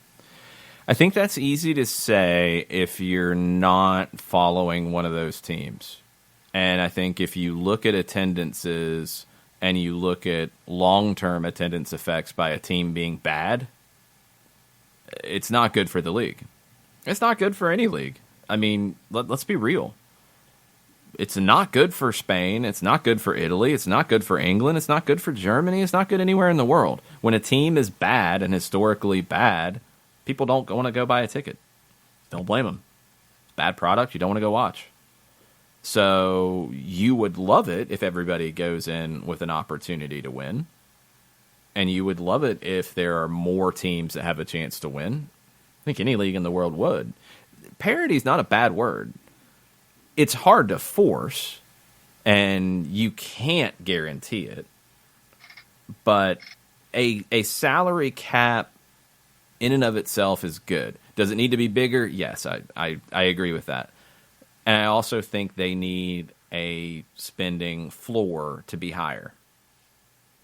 I think those things need to grow. I honestly don't think anybody's fighting that. This rule, and that's the thing, this rule proposal, because that's what it is, doesn't affect any of that.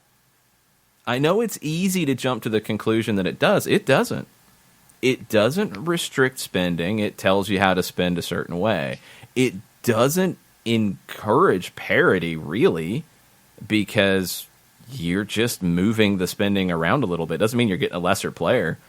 How many 18, 19, 20-year-olds have you seen play in this league and be extremely effective? Just because you have to go get a 20-year-old instead of a 25-year-old doesn't mean you're getting a lesser player. Doesn't at all, honestly. So it doesn't do any of the things that I think it's trying to. That's why it's a dumb rule. But I don't think MLS is trying to hold back spending at this point. That door's been way too open for too long. It's not happening. I think they want to control how fast they increase spending, which is reasonable. It's understandable. There's still teams that need to bring in more revenue. There's still ownership groups that don't have the same amount of money as others. That's always going to be the case. That's why a cap is okay. But you've got to manage the competition in the right ways. You've got to manage it in the right ways to have some parity. You can't control teams making bad decisions. You can't control bad luck. You can't control those things. They're going to happen. But you'd like to have a league format that gives multiple teams a chance to win going into the season. I mean, Premier League right now this year, it's done, isn't it? It's over. Yep. There's still things to play for, but it's over. You know who's winning. And they've generally been pretty competitive in recent years. How many titles has Juventus won in a row? Like 8? I lose track because it's so many. Yeah. Bayern Munich, how many have they won in a row? Like 7 or 8? Okay. Both have work to do this year, which is good. We'll see how it ends up. But you want to have more teams with an opportunity to win. That's good. But you need to increase spending too. Like, you can do all of these things at the same time. You just have to be thoughtful about it. If this rule was an idea to be thoughtful about it, it's just a bad attempt. Rachel Affleck, with where the league is right now, owners that are unable due to money or ambition to compete need to sell to someone who can. The league is not really in a much different place than the NFL early in their existence. I think that's coming. I honestly think after expansion, that's the next step. Because you're going to see some teams that... Look, we've went through the run of MLS. We went through the committee, the product committee, just a minute ago, and there's, I think, more owners of teams with big ambition than owners of teams who would want to limit things. I think that's the case. So you have a small minority of owners who are going to be pushing for these things, and they're going to push. Doesn't mean they can get things passed. Because every new group that comes in, this is why those expansion fees are high. You're getting people who are going to come in and, one, not want to sit on their hands and just sit around and wait and collect checks. You're wanting to bring people in who are going to be ambitious and spend money and want to put a huge, big thing on the field and win championships, because then that takes away the influence of a smaller, more budget-conscious owner.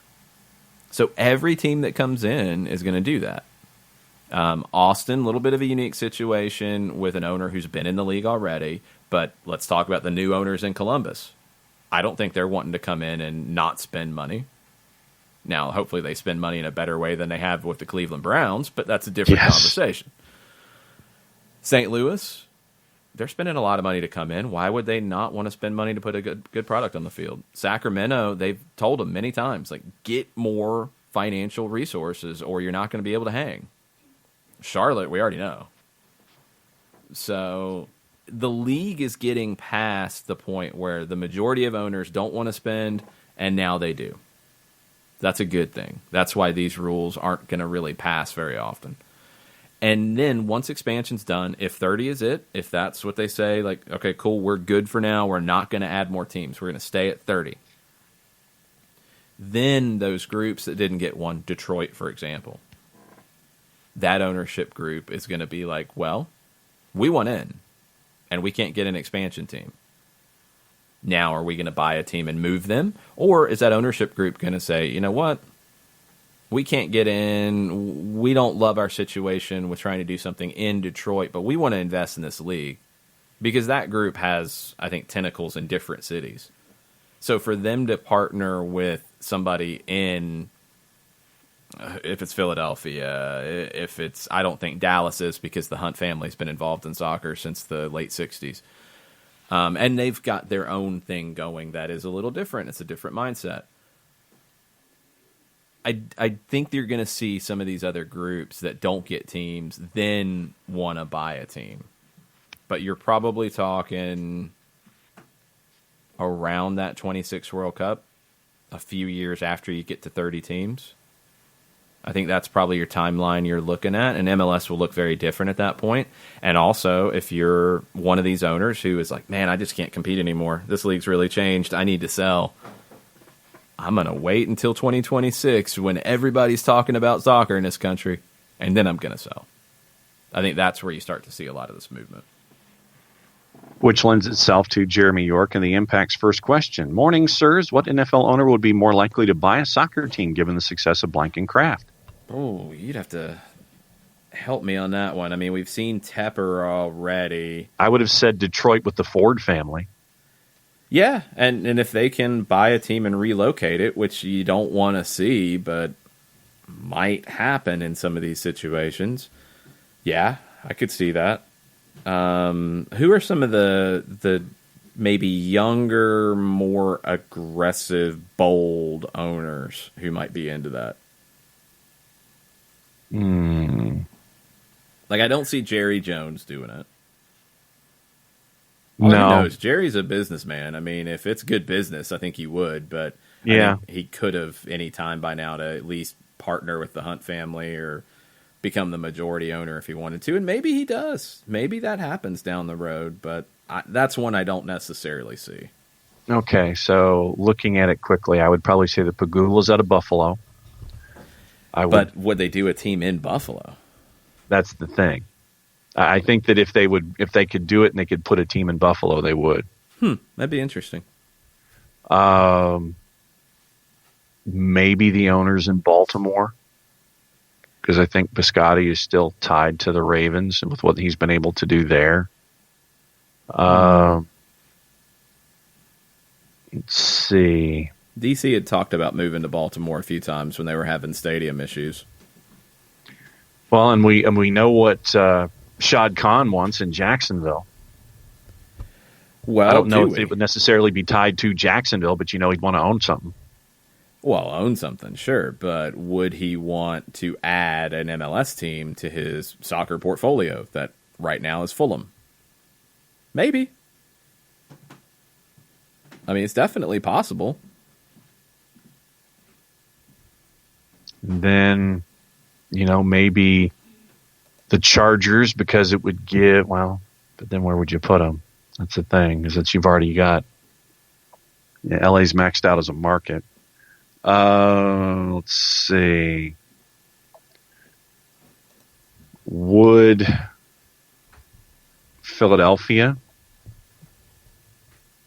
would they want to buy the Union and move them, or keep them and keep them in Chester? Or I don't build think they'd out keep them in Chester. You think they move them to the Link? Yep. That's where it's going. And we've got to change the mentality. It's not about building a 20,000-seat stadium anymore. You're capping yourself. You need to look at bigger. And Philly's a perfect situation where you have a smaller venue that's a great venue. It's not in the greatest section of town, but if you put a good product in, you're going to sell it out, as they did this year, a lot. But you also have a big stadium downtown that you can ease into. That needs to happen more. That really needs to happen more. And that's where you could see some of these partnerships or investments. Because I think what's going to happen more and more is it's not going to be a single owner. I think you're going to see ownership groups far more. Of course, somebody with a majority interest, but they're going to have investors with them to prop it up. Because it's getting big. It's a big investment. It's not as easy for one person to do anymore. And since the Niners play in Santa Clara, would Jed York buy the Earthquakes and move them to Levi's? That would be interesting. And there's people who say that the Quakes are in this category that they don't want to spend money. That's why Almeida is really intriguing there, because he bought into the project, but they haven't been a big spender. So it's definitely possible. I think by the time we get to 26, a lot of things that right now we're looking at and saying, that doesn't sound realistic, might suddenly be realistic. Well, and Ricky Ricardo comes in with another one. Mark Davis and the Vegas Death Star. That's been rumored, and David Beckham was there as that stadium was trying to get approval in committee meetings and council meetings. So that's definitely a possibility, and that's come up multiple times, and they've been involved in bidding for a team. So yeah, keep an eye on Vegas. That's a good one. Jeremy's second question. What's the difference between a center back, a wing back, and a left or right back? I'm not down with all the sport lingo and always hear these words on the show. So let me try to give a quick one. If you're looking at it, a lot of it depends on the formation. Let's start with a 4-man back line because it's probably more common than the others at the moment. So in a 4-man back line, you have, from left to right, a left back, 2 center backs, a right back. When you get increasingly specific, you can get into left center back, right center back. That generally is when we're going to have a deep tactical discussion, we might go there. But generally, you're talking left back, center back, right back. When you get into a team that plays 3 center backs, that's going to be described 2 ways. A lot of it depends on their personality. If they're very defensive, you're going to call it a 5-man back line. If they are more progressive, pushing forward more, you're going to call it a 3-man back line. And then how your outside players are defined, almost always they're defined as wing backs. It's almost impossible in the modern game now to play with old school wingers in a 3 center back setup. They've got to come back and defend. They're going to be called wing backs. They're going to have defensive responsibilities. If you go back 10, 15 years ago, you would see teams play 3 center backs that would spread out wider, 2 holding midfielders in front of them that would step out wide if they needed to, and then a line of 3 with wingers up higher and then 2 forwards, a 3-2-3-2. It's just almost impossible to play with as fast as the game is now. That's why last year when we talked about Justin Merrim moving from a left wing position to a wing back position when the team played the 3-5-2, and I generally called it a 3-5-2 because Merrim wasn't playing in a line with the center backs. He was playing ahead of that and pushing forward. But he had more defensive responsibilities than he did if he was a left winger in a 4-3-3 because he didn't have a left back wider. So if you're in a 4-man back line, your outside backs, your left back, your right back, have responsibilities to deal with defending the opposing wingers. Your center backs are dealing with things centrally. One of the forwards, if they have 2 forwards, they each have one. You're getting help from your defensive midfield.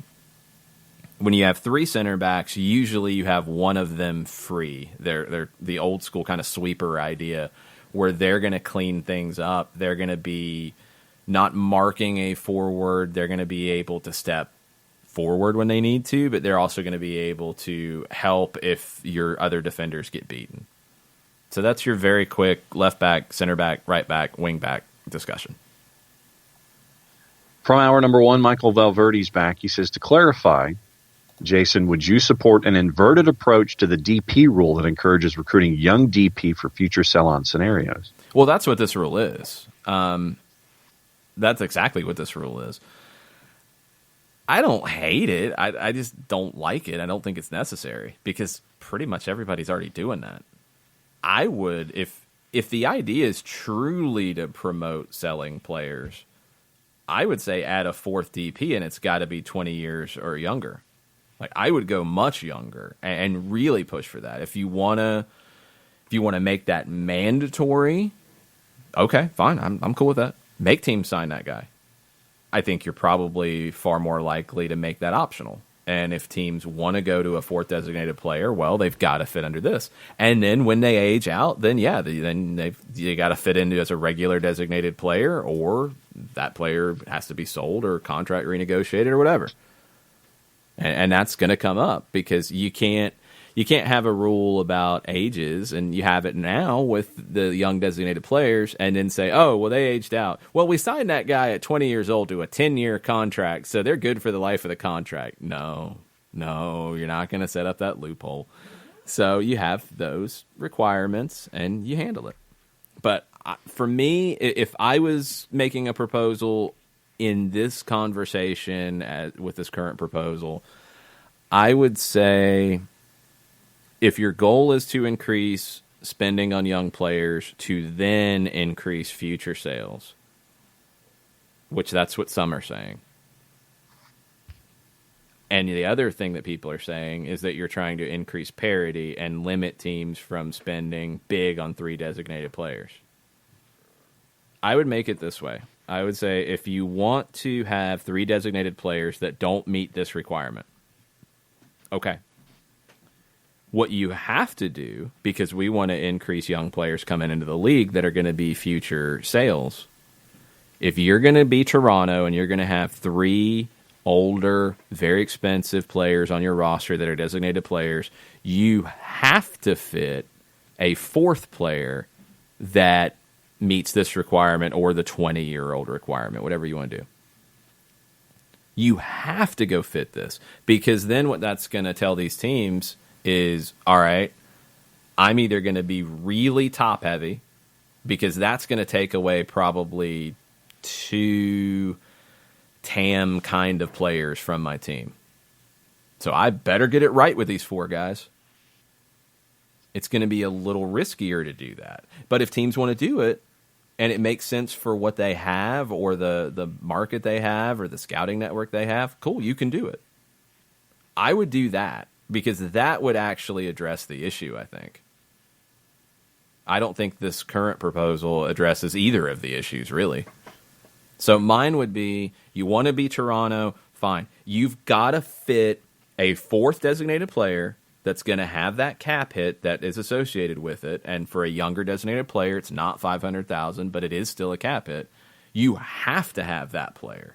You have to commit to bringing in younger players, because that's a league initiative. You have to commit to that. That's the way I would do it. Patrick Delaney says, is it weird that I've never heard of any of these rumored players, but once I hear they're linked to Atlanta, they're immediately my favorite player, and we need to sign them right now? I love silly season. # Thursday Thoughts. It happens around the world. Happens all the time. I mean, that's the thing. Like, nobody, and people will lead you to believe this. I'm not going to lie to you. Like, people are not watching every league in the world. Now, when a rumor, I'll tell you how my mind works with it. When a rumor comes up, first I'm checking sources. The rumor on the Uruguayan midfielder yesterday, I'm not buying it until I see a better source. That's why we're not even getting into it. Check your followers. It was a account that had 450 followers that dropped that. So I'm going to wait until I see a better source. Now, there are sources out there saying that he is linked with a move, and I think even a link potentially to MLS, but Atlanta hasn't been mentioned. So let's wait and see on that. But when a rumor comes up, I'm looking at sources first. Then I'm looking at, all right, this has got legs. Where's the player play? What's their history? Did they develop at that club? Did they move to that club? Get the storyline there. And then I'm looking for footage. Because, no, I haven't seen a bunch of these guys. There's times where it's a player that I have seen. Especially if they play in Argentina right now. Like, there's a good chance I've seen them, or I know how that team is playing. And then I'll dig deeper. And what I look for, I don't just look for highlights. Highlights are great when they're there. It's a cool hype video. But I want to look for full games.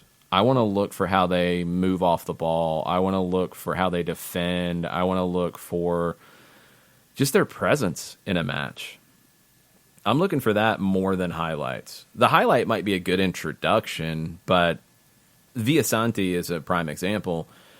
I guess it was his agent or publicist or whatever. They were putting together these videos that are on YouTube of all of his touches in a game, which was great. I mean, it would be 50 little clips in a video that's 5 minutes, but it'd be his movement in midfield. It'd be his lateral pass out wide to the right. It'd be him recovering the ball and driving forward on the dribble.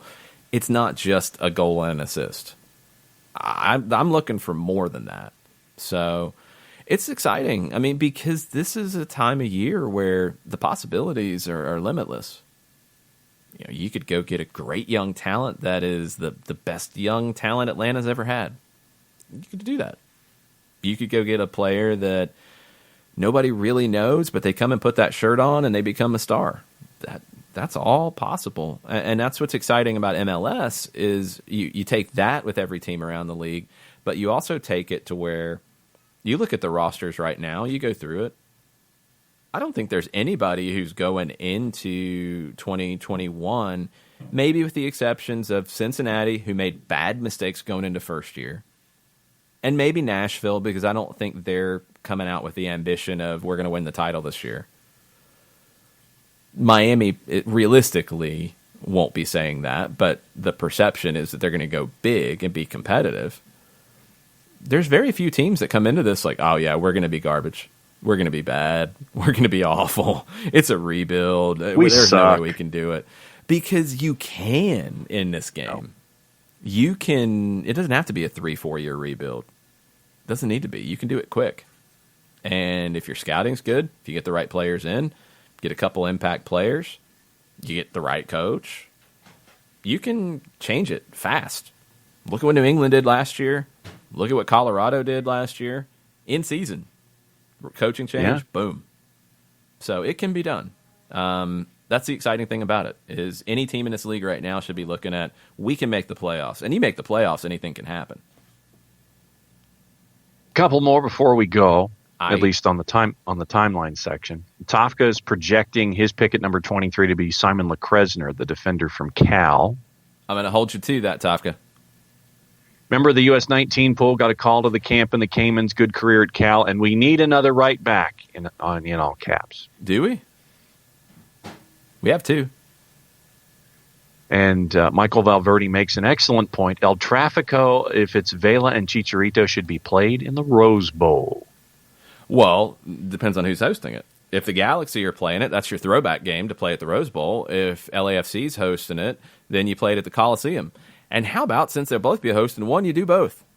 Yes. Because the Coliseum is right next door to Bank of California. So you just walk across the street, boom. And the Coliseum's a great venue for soccer.